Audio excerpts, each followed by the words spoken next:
What helps you to be open to delight?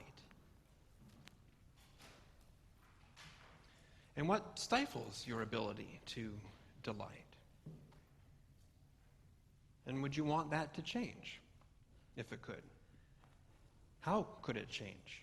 How could we invite more delight into our lives? And how may all of this be connected to the well-being of our souls? So one of the many marks of well-being is the capacity for delight. And delight is the sibling of joy and the sibling of wonder, which are also marks of spiritual well-being. And now there are many other qualities of spiritual wellness that include things like compassion and responsiveness to suffering and openness to sorrow. And delight need not deny any of this. Delight is not a frivolous or superficial quality. Delight does not require denial of what is painful and sad. Delight can live along with grit. And we're better off when it does, in fact. Growing in spiritual maturity through the realities of life does not need to mean that we're grim all the time, especially if the moment isn't calling for it. And in fact, we tend to our own spiritual and emotional wellness and resilience through tough times by keeping an eye out for the sunflowers that burst through trash heaps on the side of railroad tracks, because they do. And so this season of Lent, which can bring out, you could say, the more austere inclinations of a religious orientation, which I personally, I like.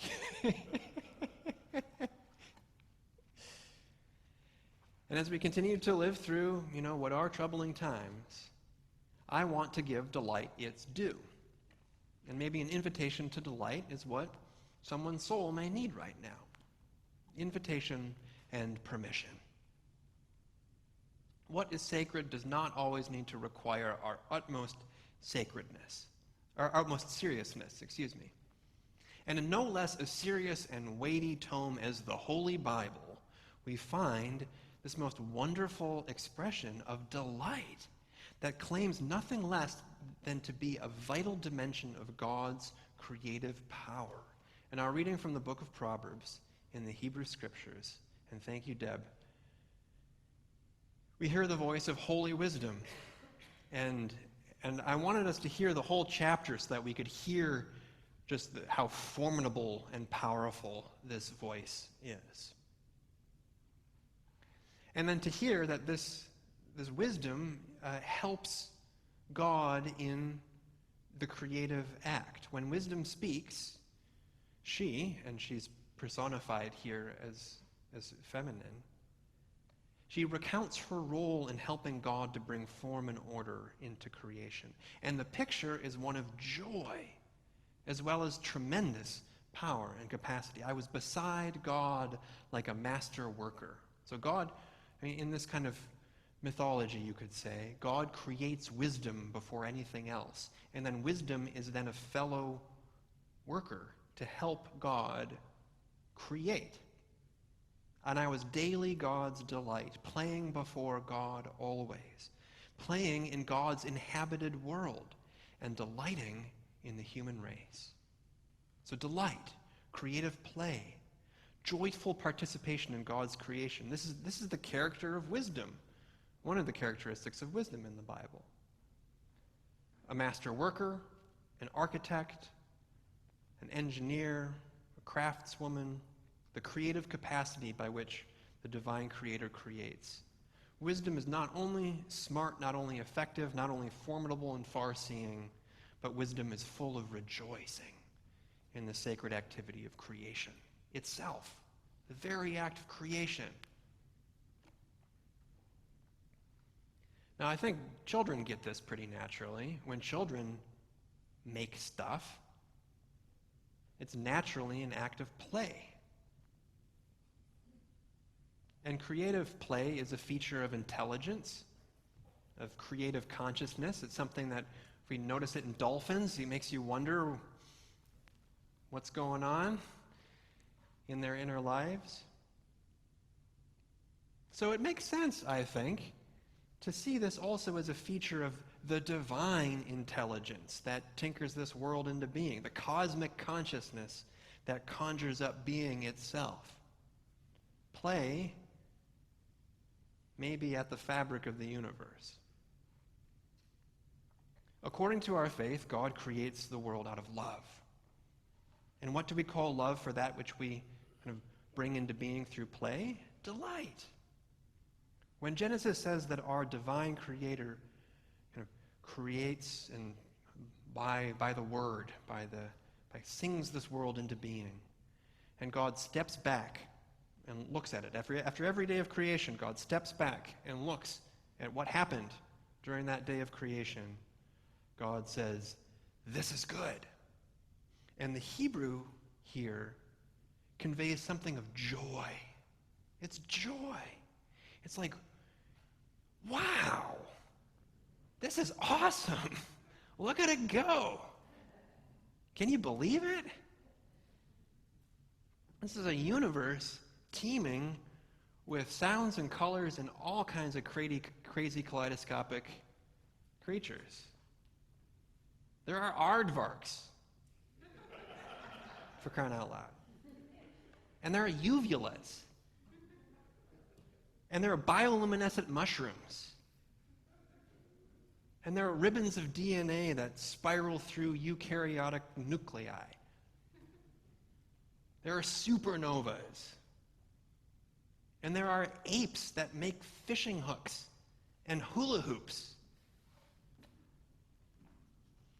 And atom bombs.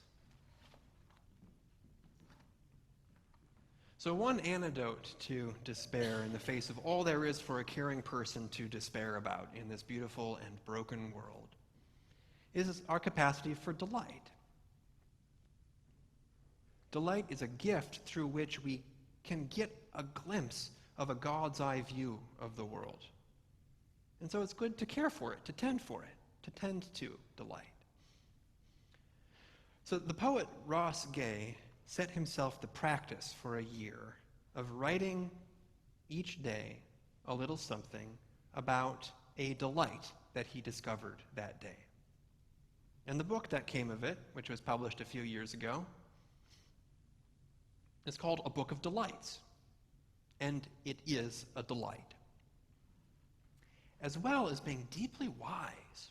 And so I recommend reading it. And I recommend you can listen to it as an audiobook, because he's a wonderful reader. And the public library, good old public library, has got the audiobook.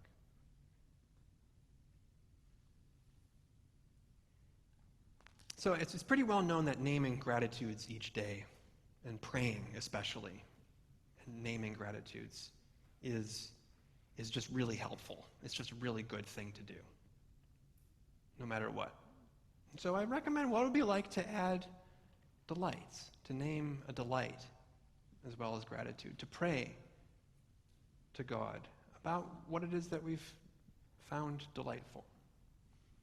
This is what Ross Gay wrote about the practice. It didn't take me long to learn that the discipline or practice of writing these essays occasioned a kind of delight radar.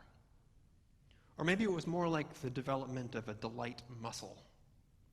Something that implies that the more you study delight, the more delight there is to study. And what this book does as well is not only kind of reveal more delight, but also more depth. Through his practice of writing about his delight, Ross Gay manages to teach us about growing in one's humanity through encountering the fullness of one's humanity in the midst of sorrow and tragedy.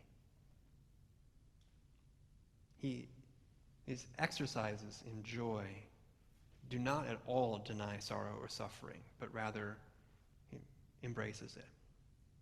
He writes, in trying to articulate what perhaps joy is, and he's exploring how joy and delight are connected, it has occurred to me that among other things, the trees and the mushrooms have shown me this, joy is the most invisible, the underground union between us, you and me, which is, among other things, the great fact of our life and the lives of everyone and things we love going away. If we sink a spoon into that fact, into the duff between us, we will find it teeming. It will look like all the books ever written. It will look like all the nerves in a body. We might call it sorrow, but we might call it a union, one that, once we notice it, once we bring it into the light, might become flower and food, a joy. And this is something that we find through kind of spiritual geniuses throughout the ages, of being able to have a divine delight and joy that embraces sorrow and suffering. And so I invite us to attend to our delights as a spiritual practice, as a practice of our faith. And now I know as a clergy person, and one of the liabilities of my vocation is that anything I say can and maybe will be used as a reason for someone to feel guilty. Someone somewhere. I feel like all I have to do is show up in a room, and at least one person is like, what have I got to feel guilty about now? And that's probably a topic for another time. But for the love of God, on balance, I want to spread more mercy in this world rather than guilt. And I bring this up right now because I'm aware that there may be some of us who are feeling, oh, well, I've been feeling so down and so far from delight. Or I've been suffering from clinical depression. So does this mean that it's hard for me to feel delight? Does this mean that then, I got something else to feel bad about myself and a spiritual fulfillment out of my reach? So for the love of God, no. Please know that you are enough and you are beloved as you are, and God delights in you. So an invitation to delight is not a test. It's an invitation. And take it or leave it and try it out and see what happens. It can be very small. Just like the practice of gratitude, it can start out very small.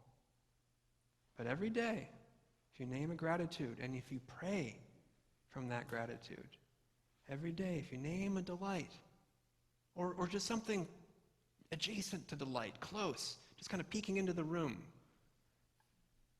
see what happens. And it can also help to hear what others find delight in. And so during our prayer time in a few moments, I invite you, if you like, if you're moved, to name for yourself in a prayerful way some ways that you found delight. And if you want to write it out on one of our prayer slips that I will gather and pray out loud, that can be a way for us to receive and amplify and share each other's delights, even as we, in prayer, receive and amplify and share each other's cares and concerns and cries before God. For delight can be a prayer, an expression of faith in a God, in our good God, through whose wisdom we all have been created good and worthy of love and delight. And for this, I give thanks to God.